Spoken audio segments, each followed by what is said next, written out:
follow us sa aming bagong channel na Aswang Confessions. Kita-kits, don't forget Aswang Confessions.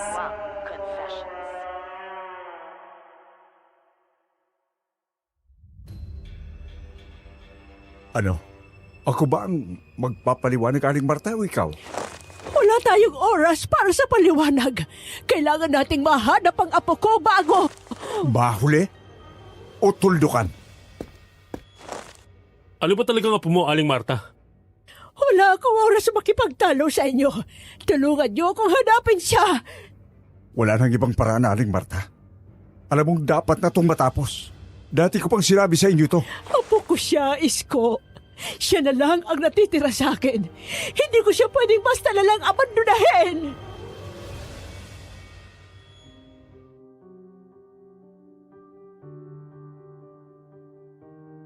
Magandang araw po, Miss Ligaya.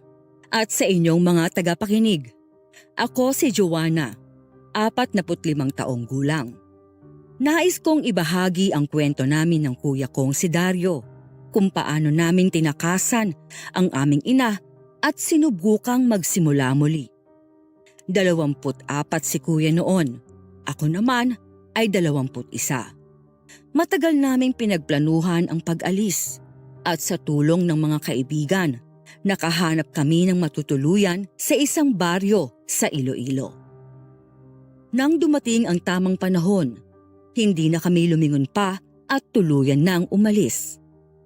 Doon namin nakilala si Aling Marta, ang kanyang apo, at ang trahedyang bumalot sa kanilang buhay.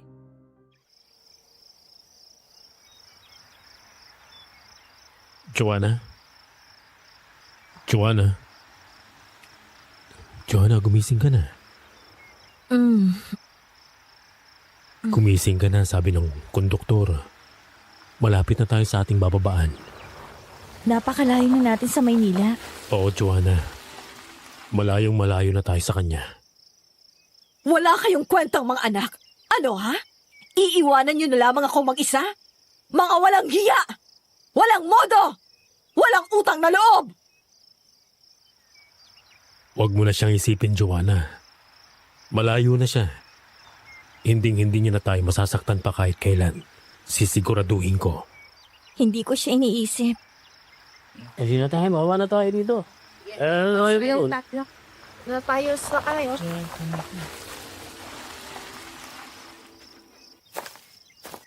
Ay! Tara na, Joanna. Grabe. Hapon pa lang pero napakatahimik na. Oo nga, no? Ibang-iba rito. Hindi tulad sa Maynila. Kahit hating gabi, may tao pa rin sa labas. Tara, hanapin na natin yung bahay ni Aling Marta. Teka, magtanong tayo. Mawalang galang na po. Pasensya na pero magtatanong lang sana. Saan ho bang bahay ni Aling Marta?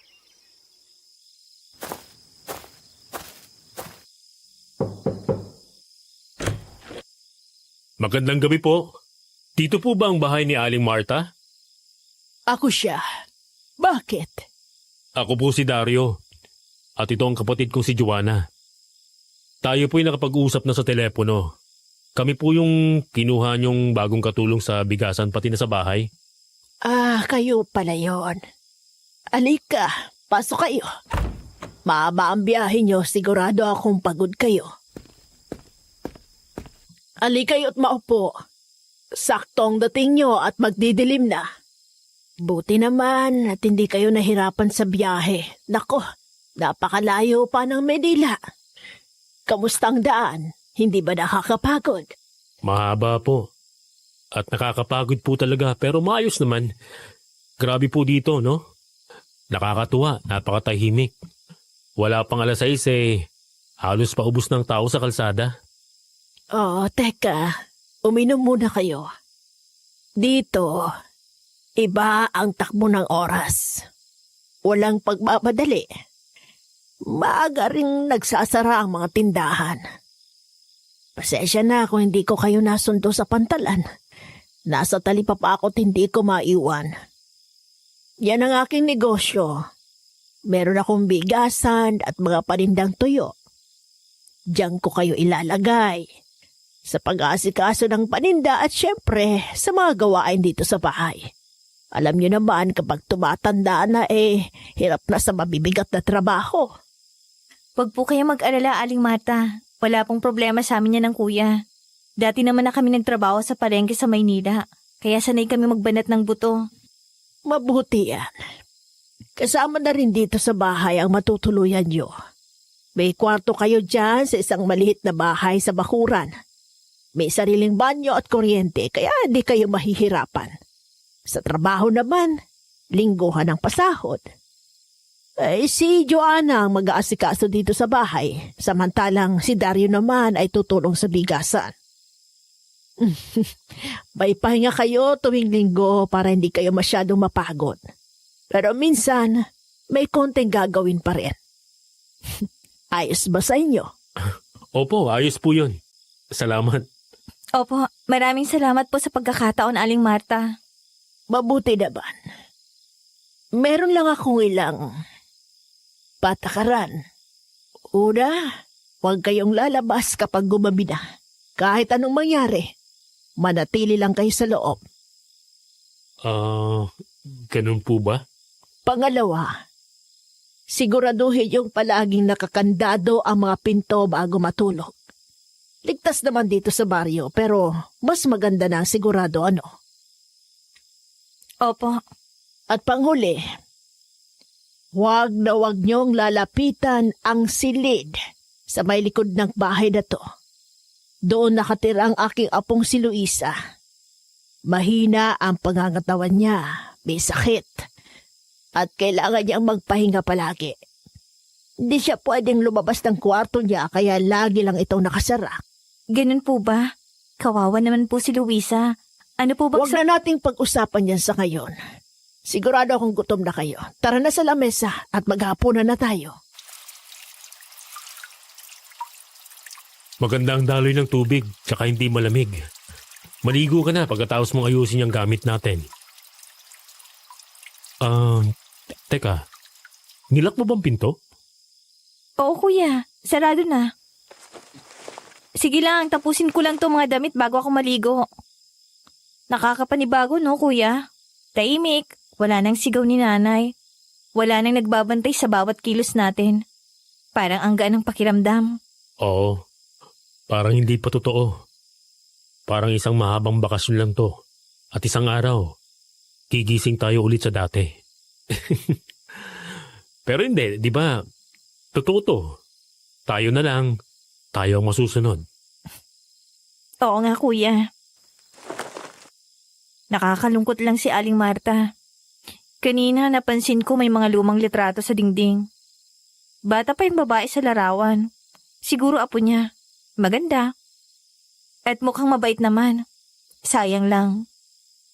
Mahirap talaga pag may sakit sa pamilya, no? Buti na lang. Mabait si Aling Marta. At may natutuluyan tayo rito. Totoo yan. Sige kuya, maliligo na ako. O sige, ako naman ay matutulog na. Maaga pa tayo bukas.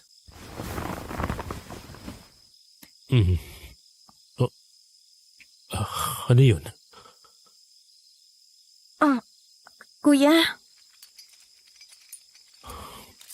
Baka aso lang yun sa malayo. Sige na, Joanna. Matulog ka na ulit.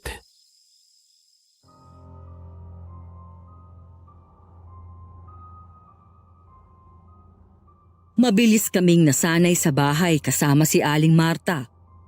Ko sa bahay, si Kuya sa bigasan. Ginagawa ko rin naman yung mga gawaing ito dati. Nagluluto, naglalaba, naglilinis, pero ngayon, walang sumisigaw sa akin. Walang naguutos ng may kasamang pagbabanta at pananakit. Si Aling Marta, mahigpit pero mabait. Ay, salamat naman at hinugasan at hiniwa mo na pala yung mga gulay. Mukhang maaga-aga tayo makakakain ngayon. Sakto po, makagutom na rin si kuya sa bigasan. Abay, oo. Ang daming binagsak na bigas ng mga magsasaka kaninang umaga patapos ng anihan. Siguradong pagod na yung kuya mo. Ay, siya nga pala. pagkatapos mo rito, pakisuyo na rin yung labada. Lalo na yung mga basahan, lagi ang ginagamit sa bigasan. Ay, natapos ko na po. Hinihintay ko na lang matuyo. Ah. Nasampay ko na po sa bakuran. Ay, magaling! Salamat naman nandito ka. Makakatulong kita rito sa bahay. Abay, kung ako lang yung mag-isa, baka abutin ako ng siyam-siyam bago matapos. Kung may oras ka pa, baka pwede mo akong tulungang mag-alis ng alikabok. Nako, matagal-tagal na rin akong hindi nakakapaglinis ng maayos. Alam mo naman kapag tumatanda na. Sige po, simulan ko na ngayon bago tayo Ay, kumain. naku iha, kahit mamaya na. Baka naman ikay mapagod. Ayos lang po, Aling Marta. Di pa naman po ako pagod. Mapamahiin po ba kayo, Aling Marta? Oo. Alos lahat naman ng tao dito sa baryo ay madasalin at mapamahiin. Ba't mo naman naitanong? Ito pong buntot pagi sa may pintuan. Tapos ang dami niyong may lana. May asin pa sa tabi ng altar. Hindi ba't sabi nila, mas mabuti ng handa? Alam mo naman, Joanna, sa ganitong lugar, maraming pamahiin. Mas maganda ng sumunod na lamang. Wala namang mawawala. Susunod tayo sa mga tradisyon at mga paniniwala. Ganun po ba? Pero para saan po ba ito? Hindi ba't pangontra ito na... Siguro di lang kayo sanay ng mga taga-Maynila sa mga taong mapamahiin. Sige na, mamaya na yan. Halika na, tapos na ang pagkain. Kung gusto mo doon ka kumain sa bigasan kasama ng kuya mo para hindi ka mag-isa. Opo, gusto ko rin pong makasabay si Kuya.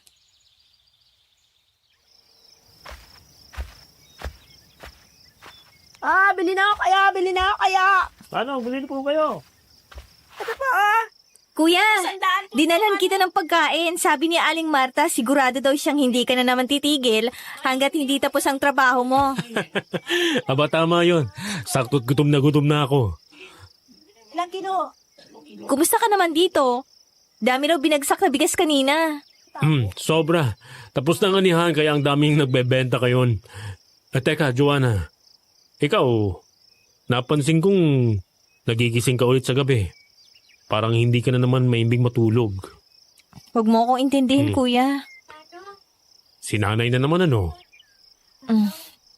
Oo. Wala na tayo roon, Joanna. Hindi niya na tayo mahahabol. Alam ko, pero minsan parang naririnig ko pa rin siya. Parang kahit saan tayo magpunta, nasa likod lang natin siya, naghihintay. Hindi na, Joanna. Wala na siya rito. Hindi ko hahayaang makalapit pa siya sa'yo. Kahit kailan. Ang galing talaga ng kuya ko. Sige na nga, kumain na tayo. Hoy, Dario! Naku, sakto! Nasabihan ako ng ibang mga magsasaka. May magdadala ulit ng bigas bukas ng umaga. Sigurado, madadagdagan na naman ang trabaho mo. Magandang hapon po, Kagawad Bilen. Mukhang wala na talagang katapusan yung pagbubuhat ko. Pero ayos lang po. Mas mabuti na yung may ginagawa. Tama yan. Aba, ito na ba ang kapatid mo? Opo, ako po si Joanna. Ay, buti naman tagkakilala tayo. Ako si Belen, kagawad dito sa atin. Maswerte kayo at kay Aling Marta kayo napunta. Malakas pa rin yung kahit matanda na. Ayaw nga po, parang walang kapaguran eh. Kasi sanay yan sa ganyan. Pero pasensya na, Joanna. Pakamapuna mo rin sa bahay, ha? Medyo maigpit yan si Aling Marta, lalo na pagdating sa apo niya. Ang apo po ba niya? Si Luisa? Oh, alam mo na pala ang pangalan. Oo, nako, kawawa yun. Hindi pinapalabas, hindi pinapakialaman ng ibang tao. Ang kwento ni Aling Marta, sakitin yung dalaga. Pero alam mo, may mga nag-aakala dati na baka kasi pinagmamalupitan ni Aling Marta. Kaya ganun. Hindi Bale, wala ka bang ibang pag-uusapan? Ako naman to si Aling Nita, oh. Abay, nagkikwentuhan lang naman kami nito. Dapat lang naman alam nila Joanna at Dario, hindi ba? Sa tinagal-tagal ko dito sa Talipapa, kung ano-anong kwento ng pinag-iimbento ng mga tao. Kung wala kang ikakwentong iba, mabuti pang itiko mo na yung bibig mo at bumili ka na lang ng prutas sa akin. Oh, siya, sige na nga, Lita. Pagbilhan mo nga ako ng isang pili ng saging dyan. Sige na.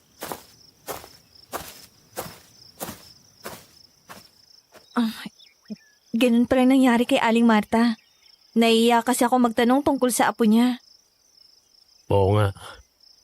Nakakalungkot naman yon. Pero, ganun kaya siya talaga sa apo niya? Ha? Bakit naman? Hindi ko alam, pero yung paraan ng pagkakwento ni Kagawad Belen.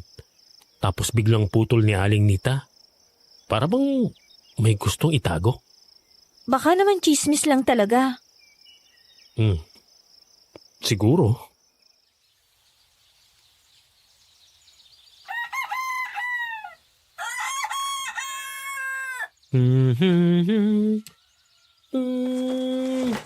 Joanna? Nasaan ka? Bumili ako ng pandesal para sa almusal. Sabi ni Aling Marta, wala pang lutong kanin. Kaya naisip kong bumili na lang dyan sa may bakery.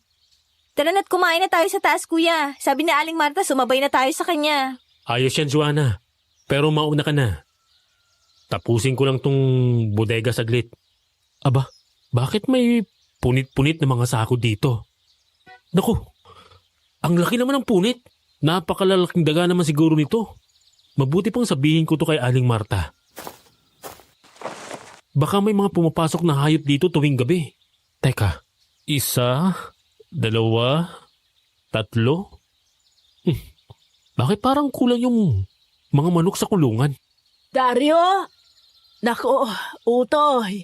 Mamaya na yan. Kumain ka muna. Magandang umaga po, Aling Marta. Napansin ko lang po, may mga sako ng bigas na napunit sa bodega. Tapos parang kulang yung mga manok dito sa likod. Anak ko, hayaan mo na yan. Mga hayop lang yan sa gabi. Minsan may naliligaw na pusa o kaya daga. Pero ang lalaki po ng mga punit. Tsaka parang kinagat itong kahoy sa kulungan ng manok. Kaya nga sinasabi ko sa inyo, huwag kayong lalabas kapag gumabi na. Huwag din kalimutan ng kandado sa pinto. Maraming hayop dito sa probinsya na hindi nyo nakikita sa syudad. Pero kahit may matas tayong bakod. Oo, may nakakalusot pa rin. Huwag mo na intindihin yan, Otoy. Halika na at mag-almusal.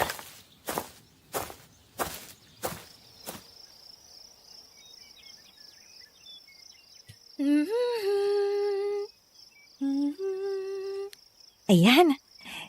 Tapos ko nang linisin ang sala. Ano pa nga ba yung kailangan kong gawin? Matanong nga kay Aling Marta.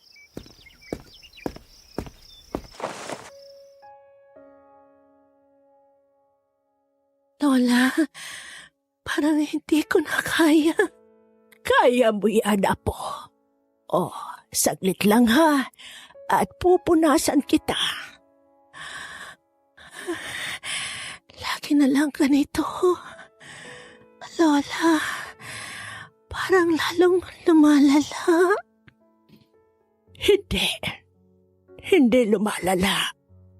Nagiging mas malakas ka lang. Yun lang yun. Alam mo naman to, Apo. Paulit-ulit lang tayo, hindi ba? Alam mo namang babalik ka sa dati.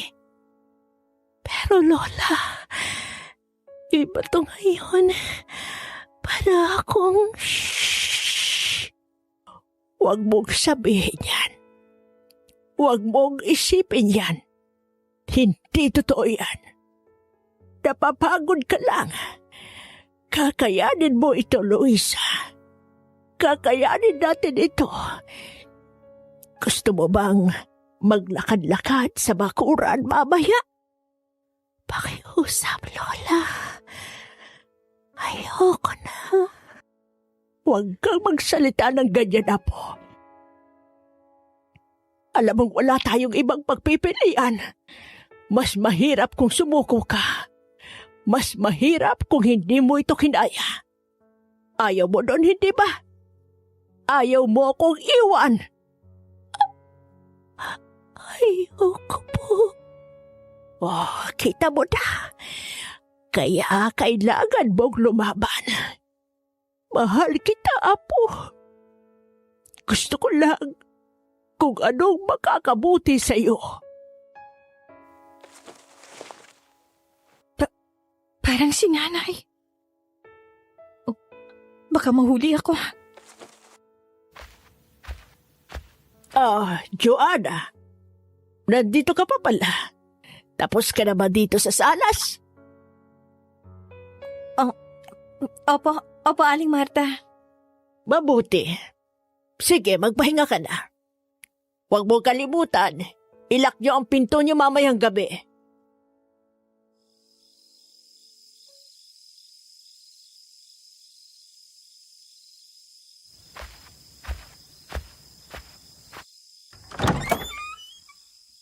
Oh, Joanna, bakit ganyan ang itsura mo? Kuya, Anong nangyari? kanina, narinig ko si Aling Marta. Kausap niya si Luisa. Naku, Joanna, alam mo naman ang bili ni Aling Marta.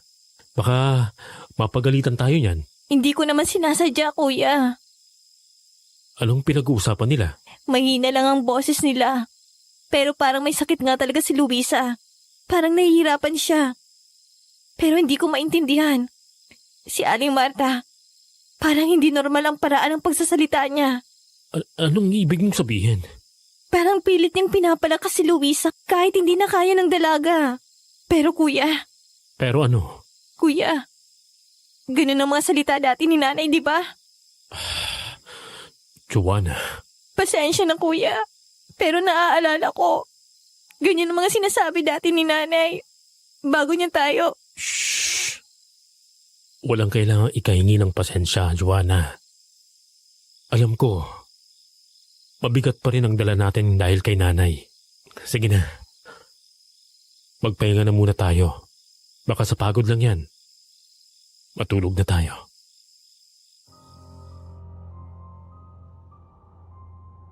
Lumipas ang ilang araw. Normal naman ang lahat sa bahay ni Aling Marta. Walang kakaiba, walang nagbago. Sa umaga, abala kami sa mga gawaing bahay. Sa hapon, tulong sa bigasan at talipapa. Sa gabi, tahimik. Pero kahit anong gawin ko, hindi ko maiwasang mapatingin sa isang bahagi ng bahay, sa silid sa may likod. Hindi ko nilalapitan, pero sa tuwing dumaraan ako sa harapan nito, pakiramdam ko'y may kung anong bumibigat sa hangin. Isang hapon, dumagsa ang ilang magsasaka sa talipapa. Marami ang nagbaba ng sako-sakong bigas kay Aling Marta kasi bumibili ang karamihan sa baryo. Siya ang pinakamalaking rice trader dito.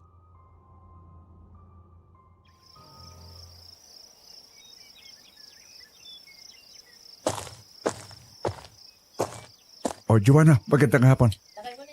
Saan ko ilalagay itong bigas? Magandang hapon po, Mang Isko. Dito na lang po muna sa gilid. Ikaw lang ba ang bantay dito ngayon? Asan ang kuya mo? Ay, hindi po. Nasa likod lang po si kuya, may inaayos lang.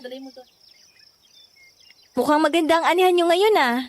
Kanina pa may mga nagbabagsak ng bigas dito. Oo nga. Buti naman at hindi naabutan ng bagyo. Sabi rin ng ibang kasama kong magsasaka, baka dito rin nila ibagsak ang naani nila. Teka pala, Joanna, gaano ka na ba katagal dito kay Aling Marta? Siguro kulang na 2 buwan po. Bakit po, Mang Isko? Huwag mo sanang mamasamain ha, pero huwag kang masyadong magtiwala dyan sa amo nyo. Yung apo niyang may sakit, hindi siya tulad natin. Po? Nakita mo na bang personal ang apo niya? Hindi pa po. Akala mo mahina. Akala mo kawawa. Pero kung ako sa'yo, mag-iingat ako. Ano pong ibig niyo sabihin? Sko, tama na. Ano ba? Nagkakwentuhan lang naman kami. Pare, alam mo naman ang napag-uusapan natin, di ba? Delikado yan, yung mga sinasabi mo. Lalo na't may kaya yung binabangga mo. Pasensya ka na, Iha. Itong kumpare kong to, mahilig lang magkwento. Baka puyat lang to. Kasama kasi namin to kagabi magronda dito sa baryo. Ako nga pala si Ruben, pulis dito sa baryo. Parang ngayon lang tayo nagkita dito, no? Opo, Mang Ruben. Oh, Mang Isko. Magandang hapon po. Eto lang lahat. Kiluhin na natin para mabayaran kayo. Maraming salamat po, Mang Isko.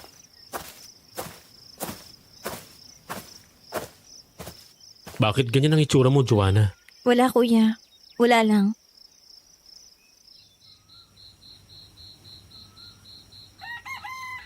Aba, bakit napakaaga ko namang nagising? Madilim pa sa labas.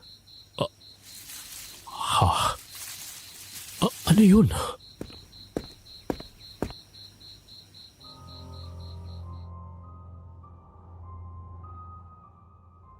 Sa madilim na bakuran, may naaninag si Kuya na gumagalaw. Si Aling Marta. May tao siyang hinahatak.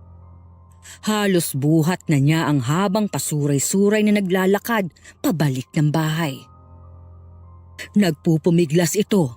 Ilang beses halos makawala sa hawak ng matanda. Pero nang winisika ni Aling Marta ng kung anong likido mula sa boteng hawak niya, napaatras ang dalaga. Umungol ng mahapdi.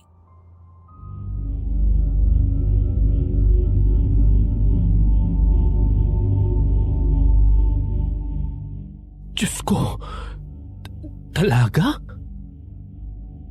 Anong nangyari sa kanya? Hinahataw niya?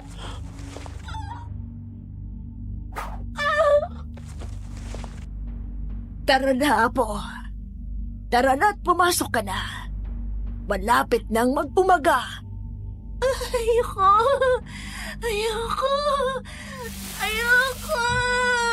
Ano yung ibinubuhos niya? Tubig ba yan? Anong ginagawa ni Aling Marta sa apo niya? May tugo?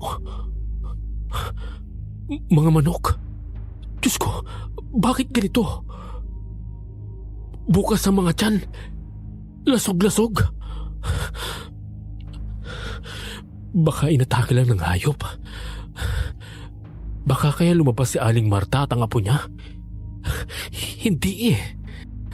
Sana'y narinig din namin to kung may kumagalang hayop.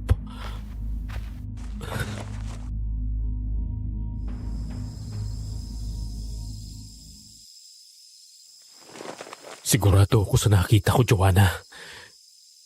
May hinahatak si Aling Marta. Dalagang payat. Parang hindi makalakad tapos hinahampas niya.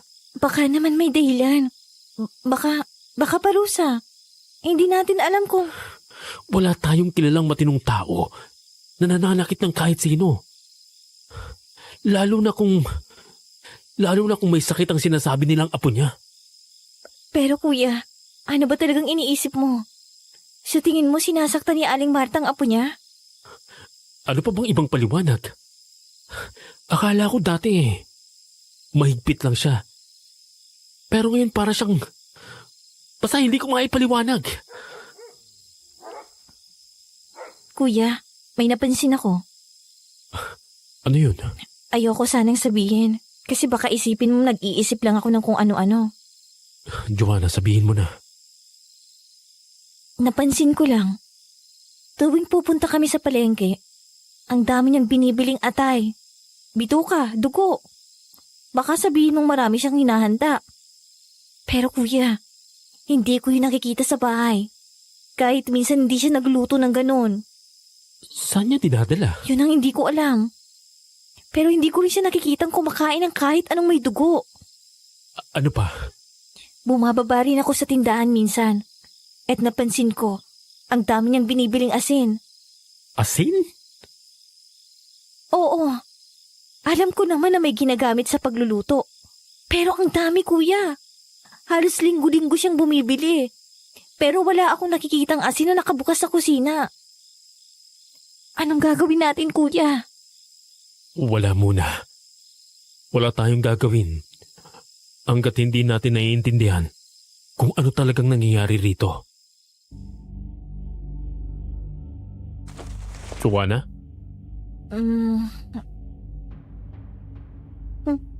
Nay? Nay! Wag po, Nay! Wag! Joanna? Joanna, anong nangyayari? Wag! Wag po! Ayoko na! Susunod na po ako! Joanna, gising ka. Joanna, nandito lang ako. Nandiyan na siya! Gumising ka. Nandiyan na siya, kuya! Joanna, binabangungot ka lang. Nandiyan na siya! Sinong nandyan, Joanna? Nay! Nay, wag po! Joanna, tapos na yun. Wala na tayo sa kanya. Wala na tayo ron.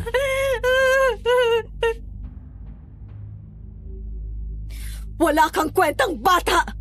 Hindi mo magawa ng tama ang iniuutos ko! Boba! Walang alam! Pareho kayo ng kuya mo! Mga walang kwentang anak! Hindi na po, Nay! Tama na! Tama na po! Joanna, gising.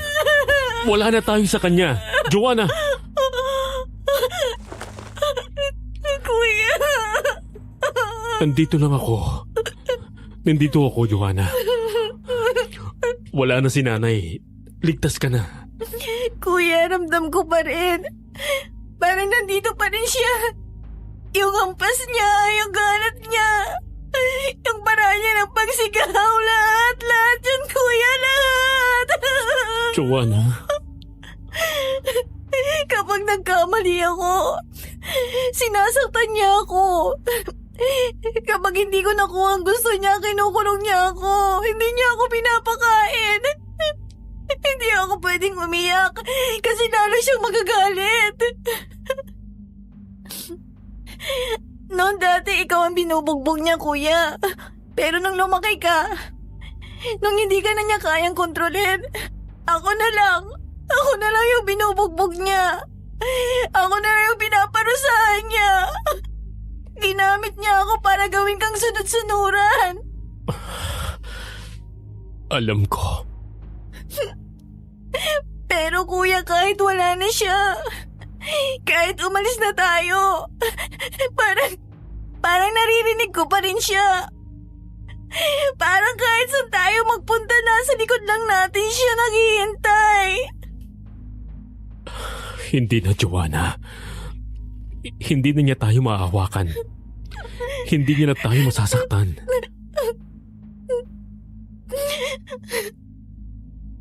Pero kuya, Hindi na tayo babalik. Wala na siya. pero parang hindi pa rin ako malaya. Wala na tayo sa kanya. Hindi niya na tayo kayang habulin. Kuya, salamat. Matulog na tayo, Joanna. Sige, kuya. Matulog ka lang.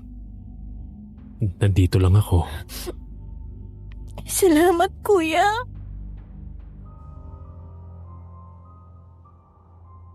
Sa mga sumunod na araw, para kaming may aninong nakasunod sa amin. Si Kuya, tahimik, laging nakikiramdam. Ako naman, gabi-gabi akong binabangungot. Akala ko, tapos na ang takot ko kay nanay. Pero bumalik siya, hindi sa laman, pero sa isip ko. Hindi ko siya matakasan.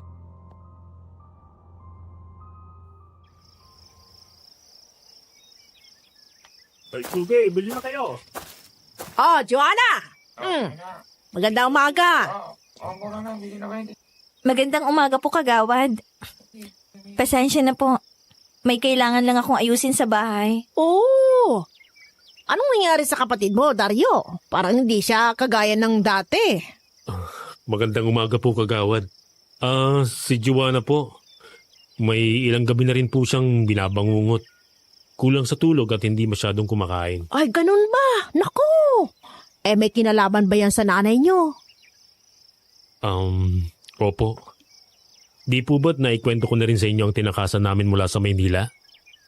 Hindi ko nga po alam kung anong nagbalik ng mga ganoong alaala para sa kanya. Nakakabilib kayong magkapatid ha. Hindi madali ang iwan ang nakasanayan, lalo na't pamilya mo mismo ang dapat mong takasan. Pero sa lahat naman ng taong pwede niyong matuluyan at pagtrabahuhan, si Aling Marta pa talaga. Bakit po? Ay, naku, hindi naman sa pagsasalita ng masama sa amo niyo ha, pero may reputasyon kasi ang si Aling Marta dito sa amin. Anong ibig yung sabihin, kagawad? Alam mo, Dario, yung Aling Marta na nakikita nyo ngayon, mabait, matulungin, parang lola ng bayan, ay hindi yan, ganyan dati. Galing yan sa matagal ng angka ng negosyante. Matagal lang mayaman ang pamilya nila. Pero, di ba't siya lang ang may-ari ng bigasan ngayon? Oo, siya na lang ang natira. Pero nung kabataan niya, naku, bang tao siya noon, ibang-iba. Laging pinagmamalupitan ng pamilya nila ang mga magsasaka dito sa baryo. Binabarat nila ang bili ng palay. Tapos kapag sila na nagbebenta ng bigas sa bayan, napakabahal.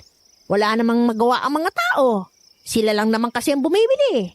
Kaya kahit nalugi, walang choice ang mga magsasaka, kundi ibenta na lang sa kanila. Paano kaya nakayanan ng mga tao yun? Wala naman laban ng mahihirap, iho. Noon, wala pa ibang negosyante rito. Wala pang mga sasakyan na madaling makapagdala ng pali sa labas. Kaya kahit mahirap, tinitiis na ng mga tao. Ang tanging magandang bagay na meron niyan si Aling Marta noon ay ang anak niyang si Lucia. Ang nanay ni Luisa. Napakabuting bata noon. Mabait, matulungin. Ay hindi nagmana sa ugali ng nanay niya. Kilala siya ng lahat dito sa baryo. Kahit may kaya, ay hindi siya suplada. Masayahin, madalas tumulong kahit hindi kailangang gawin. At ano pong nangyari? Nag-asawa siya at nabuntis. Pero hindi siya pinalad. Namatay siya sa panganganak. At naiwan si Luisa kay Aling Marta? Tama ka! Noong una, andyan pa ang tatay ng bata. Pero sang araw, bigla na lang nawala. Abay, hindi bumalik. Walang may alam kung saan na pumunta. Para bang sang araw ay laglaho na lamang. Simula noon, si Aling Marta na lang nag-alaga dyan kay Luisa. At dun siya nagbago? Ay, siguro nga. Naging mas mabait siya. Hindi na siya kasing sungit ng dati. Hindi na siya naniningil ng renta na parang nag-aapi. Hindi na rin siya masyadong nakikialam sa mga presyo ng mga magsasaka. Naging tahimik na lang siya sa negosyo niya. Dahil sa apo niya? Baka nga. Baka nag-iba siya dahil kay Luisa. Pero kung ano man ang dahilan, ay may ilan pa rin nag-aalangan sa kanya. Pero teka kagawad. Ano po bang tingin niyo sa sitwasyon namin ni Joanna? Nako, Dario. May mga chismis kasi dito sa baryo. Alam mo, hindi na nakikita si Luisa na mga tao. Parang nawala siya sa mata ng iba. May mga nagsasabi baka pinagmamalupitan ni Aling Marta yung dalaga. Di ba't wala nang ibang nakakaalam kung anong nangyayari sa kanya? Oo nga po. Hindi siya inilalabas. At kung may magtatanong, parang tinatago lang. Ano pa ba iisipin ng mga kabaryo, di ba? Katulad na lang ng naikwento mo tungkol sa pinagbaanan yung magkapatid sa puder ng inyong ina. O baka may nakikitang pagkakapareho si Joanna. Teka nga. Wala ba kayong napapansing kakaiba dyan sa bahay? Baka doon ang gagaling ang mga bangungot niyang si Joanna. Wala naman ho. Hindi pa nga namin nakikita sa personal si Luisa. Ang sabi ni Aling Marta, may malubha siyang sakit. Hindi raw talaga pwedeng ilabas. Oo, baka nga. Pero mga tao rito ay nag-iisip ng iba. Alam mo na, Dario, sa probinsya ay hindi talaga maiwasan yung mga ganyang haka-haka. Ang huling beses na nakita si Luisa, sa burol ni Isay. Siguro, dekada na rin ang lumipas. Si Isay? Ay, siya yung anak ni Mang Isko. Siya lang yata ang pinakakaibigan niyang si Luisa. Pero pagkatapos noon ay hindi na rin siya lumabas ng bahay. Nako, Dario, isang malungkot na kwento pa yan kay Isay. Ano po bang nangyari kay Isay? Nako, napakarami ko nang naikwento Ang pinunta ko lang naman talaga rito ay mantika toyo, ano? O sige na, Dario, pagbilang mo na ako para makauwi na. Baka kanina pa kita naabala eh.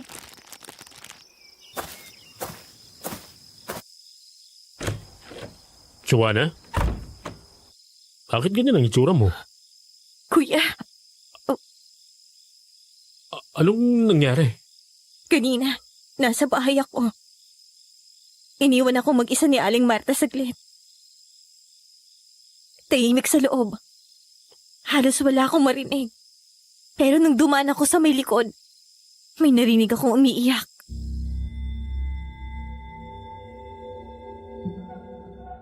Lola, ayoko na. Luisa, tama na. Huwag mong simulan dyan. Lola, pakiusap. Luisa, alam mong hindi ka makalalabas. Alam mong wala kang pupuntahan.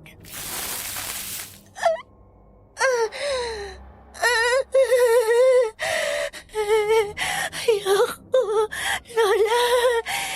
Tama na po. Narinig ko ang tunog ng bakal. Parang may hinahagip na kadena. Wag, Lola. Wag po.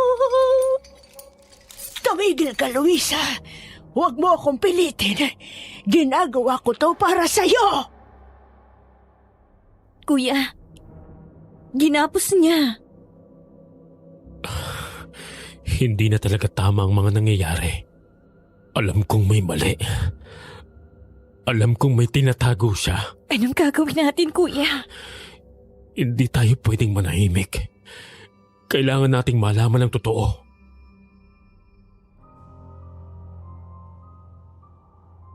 Kinuwento ni Kuya ang sinabi sa kanya ni Kagawad. Matapos ang gabing iyon, sa mga sumunod na araw, tila ba nagbago na ang tingin namin kay Aling Marta. Hindi na siya basta isang matandang babae na nagpatuloy sa amin. Sa bawat kilos niya, may nakita kaming hindi namin dating napapansin. Kuya, napansin mo ba si Aling Marta? Ano naman? Kanina pa siya pabalik-balik sa bahay. Ilang beses ko na siyang nakitang sumisilip dun sa kwarto ni Luisa. Mula umaga? Paulit-ulit? Tapos kaninang umaga, pagising ko wala na siya sa bahay. Nakita ko siyang bumalik. May hawak na itak. May tinatadad sa labas. Manok? Nakita ko rin. Pero bakit kailangan gawin yun ng napakaaga? At ngayon, bumili pa siya ng lamang loob. Mahigit 2 buwan na tayo dito. Pero hindi pa natin nakikita ang dalagang yun. Baka nga pinapahirapan niya si Luisa. Kung wala akong nagawa dati para iligtas ka kay nanay, pues ngayon, may gagawin ako. Joanna, alam mo ba kung saan tinatago ang susi sa kwarto ni Luisa? Sa altar, may isang kahon malapit sa mga kandila. Mamayang gabi, wala nang atrasan. Handang-handa na ako, Joanna. Ikaw? Oo, pero kuya, sigurado ka ba? Kung tama ang hinala natin, hindi tayo pwedeng manahimik na lang.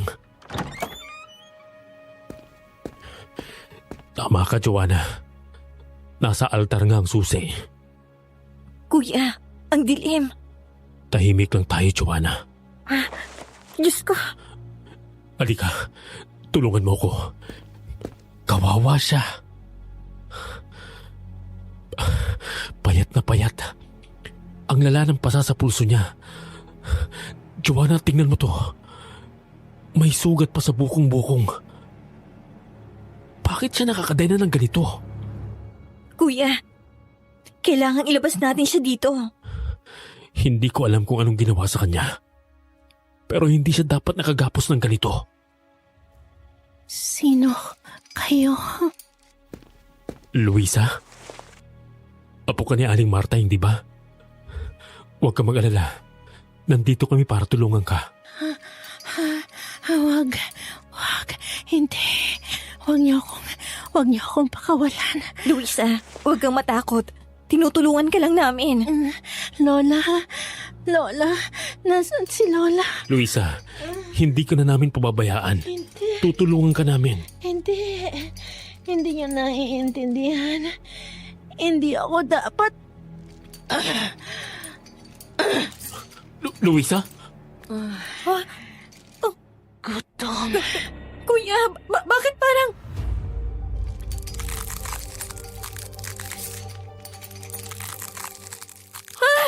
Joanna, umatras ka!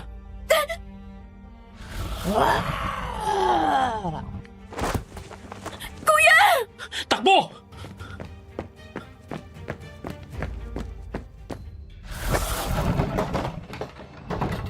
Layaan mo siya! Apo! Luisa!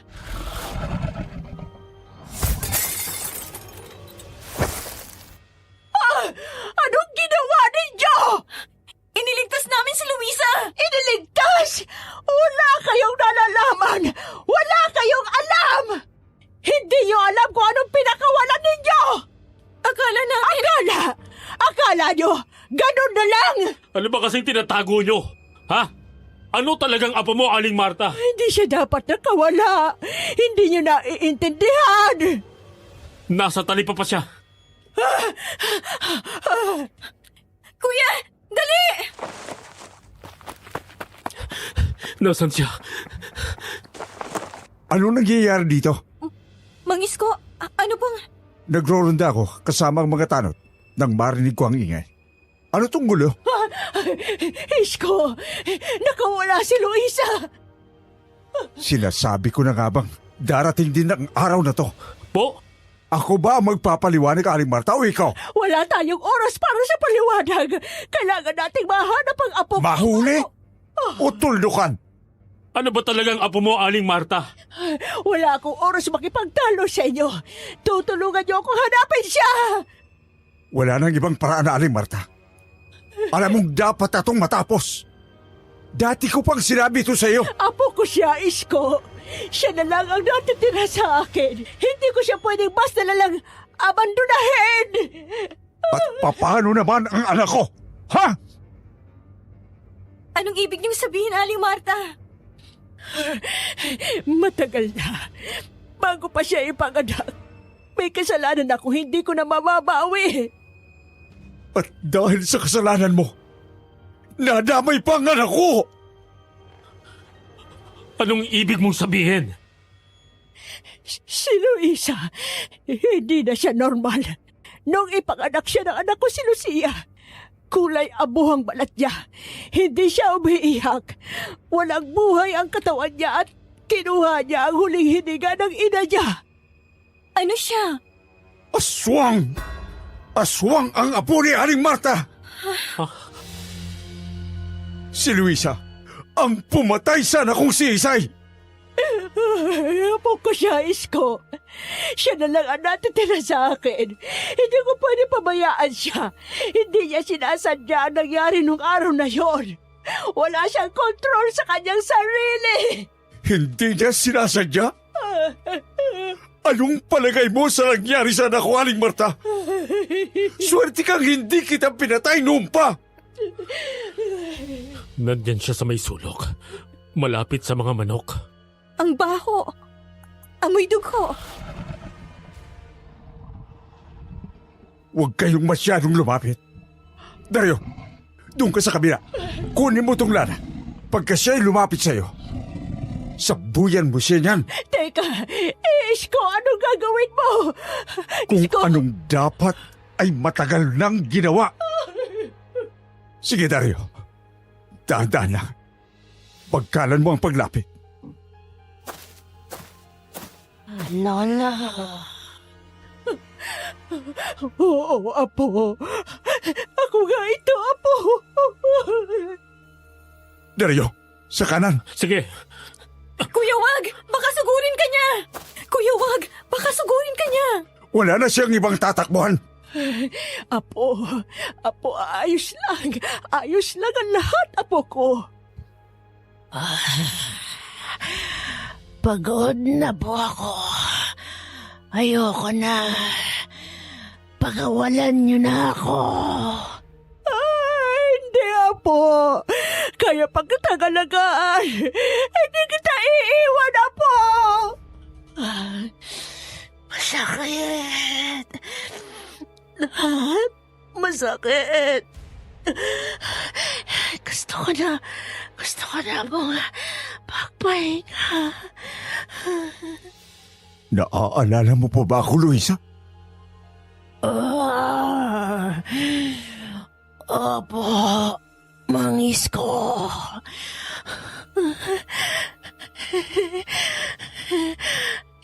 Hindi ko po talaga sinasadya.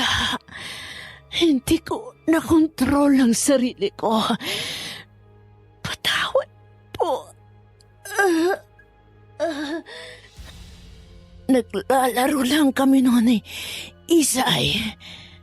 Nagtatakbuhan lang kami sa likod ng balayan. Pero bigla ako nagutom. Bigla akong nagbago. Nagdidilim ang paningin ko. Para akong natutunaw sa loob ko mismo. Ang sakit po. Hindi ko po alam kung ano nangyayari. Nung natauhan ako, wala na si Isay. Nasa harapan ko na siya. Duguan. Mangis ko. Patawarin niyo po ako. Isko, wag mo siya galawin. Nakikiusap ako, Apo ko siya. Siya na lang ang natitira sa akin. Lola. Ayoko na.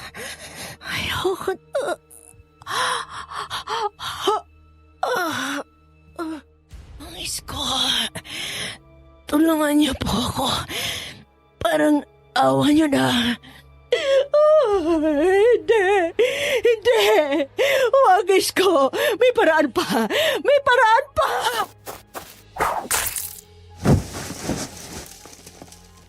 Luisa!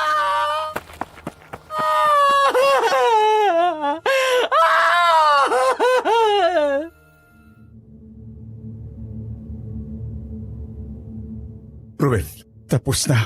Naipaghiganti ko na si Isay. malaking gulo to pare. Patagal naman nang may hinala ang lahat pero mahirap ipaliwanag to. Teka, tatawag ako sa presinto at sa barangay. Kailangan nating maayos to. Walang may gustong maniwala noon, Ruben. Wala rin gustong umaksyon. Ako lang ang humanap ng hustisya para kay Isay. Aling Marta, kailan pa po naging ganun si Luisa? Matagal na. Bago pa siya sinilang. Noon, hindi ko alam kung kailan ako matututo. Makontento. Ako ang pinakamalupit na negosyante sa baryong to. Walang palay na hindi ko tinatawaran. Walang magsasakang hindi ko pinagsamantalahan. Alam kong galit sila sa akin. Pero iniisip ko lang, negosyo lang to. Kung hindi ko gagawin, iba ang gagawa. Wala akong pakialam. Akala ko, hindi nila ako kayang saktan. Hindi ko inakala na may isa palang may kakayahang gawin ito. Sinong pa kayo? Isang babae ang lumapit sa akin doon. Hindi ko nga maalala kung sino siya. Basta isa siya sa mga nagbenta ng bigas sa akin ng palugi. Isang araw, bumalik siya sa bigasan. Hindi ko na siya nakilala noon. Payat, parang matagal lang hindi kumakain. At ang sabi niya, namatay sa gutom ang kanyang anak. Hindi siya sumigaw. Hindi siya naningil ng pera. Ngumiti lang siya at sinabi, ang gutom mo para sa pera. Panghabang buhay magiging gutom ang apo mo sa laman at dugo.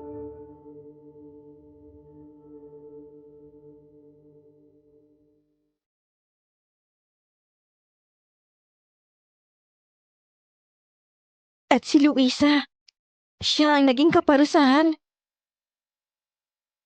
Akala ko walang saysayang sinabi niya. Hanggang sa ipinanganak si Luisa. Normal ang pagbubuntis ng anak kong si Lucia. Lagi siya nagpapatingin sa doktor sa bayan. Tuwang-tuwa kami na magkakaapo na ako. Pero isang gabi, bigla siyang dinugo. Sinugod namin siya sa ospital.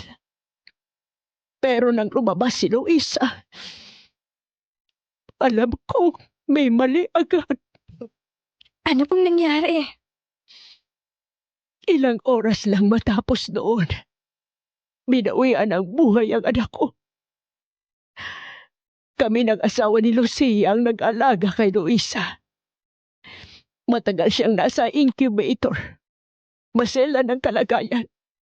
Pero kinalaunan, naiuwi rin namin siya. Akala ko, tapos na ang sumpa. Pero mali ako.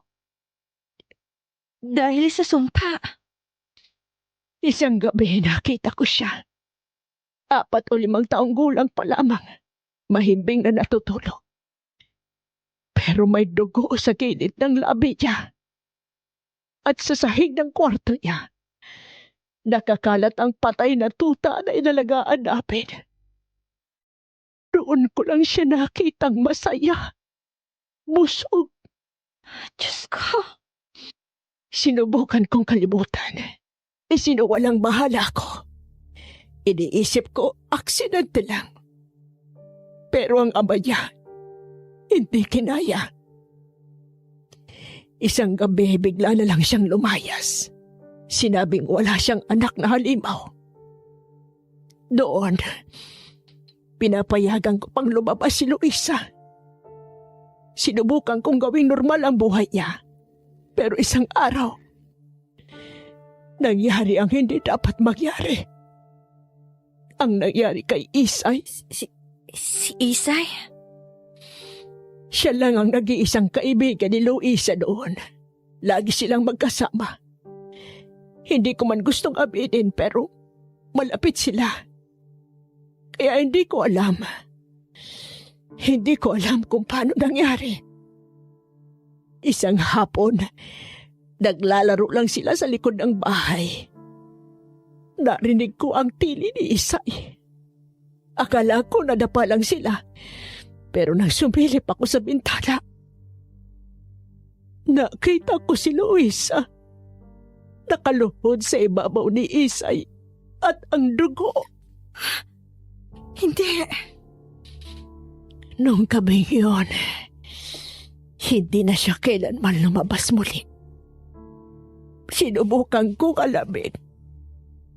Tinanong ko ang mga manggagamot.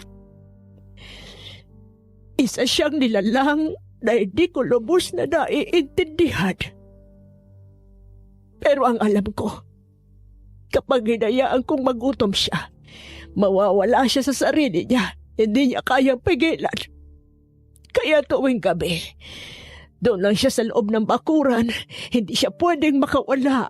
At kung minsan, Aling Marta. Kung minsan, wala ako ibang magawa kundi hagupitin siya. Kapag hindi na siya nakikinig, kapag nagugutom na siya ng gusto, Kapag wala ng ibang paraan, ginagamit ko ang buntot pagi, ang lana, ang dasal. Kasi hindi ko kayang panoorin siyang mawala. Hindi ko kaya tuluyan siyang maging halimaw. Kaya niya gustong matapos na.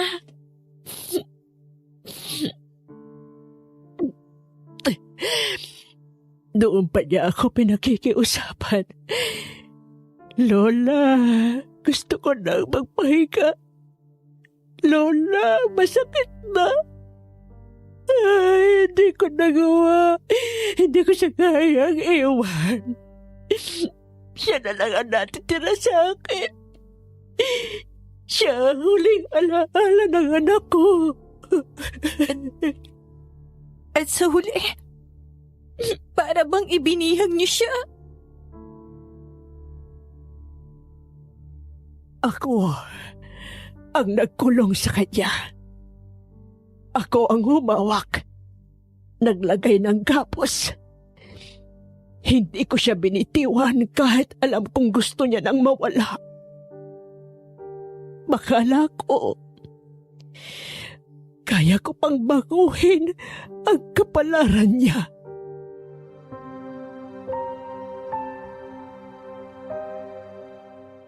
Ang sumunod na araw ay puro kaguluhan. Si Aling Marta, si Mang Isko, at ang mga tanod, ginawa nilang mukhang isang masaklap na aksidente ang lahat. Ako at si Kuya Dario, handa na sanang umalis. Pero sa huli, hindi namin nagawa. Siguro kasi pareho kaming may hinahanap at natagpuan namin iyon sa kanya. Isang matandang naiwan ng lahat at kami, mga anak na tumakas mula sa sarili naming impyerno. Lumipas ang mga taon at hindi na namin siya iniwan. Hanggang sa bawian siya ng buhay. Sa amin niya ipinamana ang talipapa, ang bigasan, lahat. Si Kuya Dario may sarili ng pamilya at ako, hindi ko kailanman inisip ang bumuo ng sarili kong tahanan. Siguro dahil kay nanay, siguro dahil kay Luisa. Ngayon, nasa edad na ako nang iniwan ko si nanay. Noon, hindi ko siya maintindihan.